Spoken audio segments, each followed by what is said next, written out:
सर्व रसिक श्रोत्यांना माझा नमस्कार. मी अदिती अंकुमार जयवळ, पोद्दार इंटरनॅशनल स्कूल, जालना. आज मी पर्यावरण संवर्धन आणि माझी भूमिका ह्या विषयाबद्दल मी माझं मत मांडणार आहे. एकीकडे आपण जागतिक पर्यावरण दिन साजरा करतो आणि दुसरीकडे आपण पर्यावरणाला दूषित ठरवतो. हे सगळं कारण माणसामुळे घडत आहे. आणि जेवढी माणसाची प्रगती होत चालली आहे तेवढी पर्यावरणाला दूषित ठरत आहे. ह्या कोरोनाच्या संकटाने 3 महिने घरात सक्तीनं थांबून ठेवल्यानंतर मी अशा बातम्या ऐकलेल्या आहे. पहिली बातमी आहे की गटरगंगा बनलेली आहे. दुसरी बातमी आहे की महाराष्ट्रातील चक्रीय वादळाची. आणि तिसरी बातमी आहे कोरोना वाढण्याची. सगळं कारण आपल्या प्रदूषणामुळेच होत आहे. आणि आज मी हे सांगणार आहे की आज आपण आपल्या पर्यावरणाला कसं वाचवायचं. मी पर्यावरण रक्षक.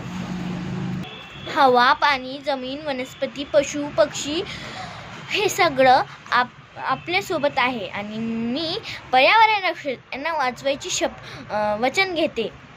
मी हर 1 महिन्यानंतर 3-4 झाडं तर नेमकीच लावणार. आणि मी असं कार्य नाही करणार जे माझ्या पर्यावरणाला भोगावे लागतील.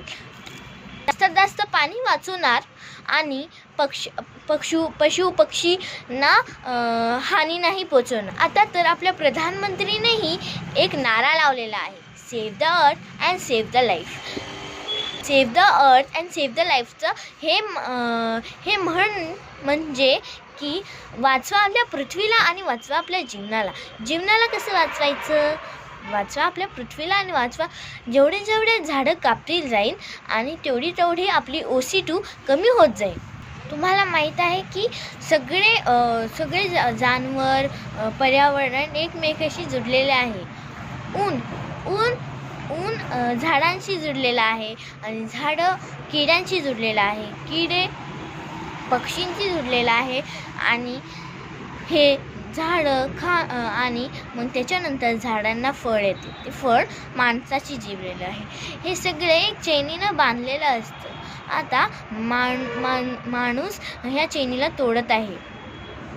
हे जर का तोडलं तर आपल्याला मोठे फळ भोगावे लागतील. आता जर भोगतच आहोत आपण. जे पण पशु पक्षीला मारत आहोत त्याच्यामुळे हे तर कोरोना चाललेला आहे.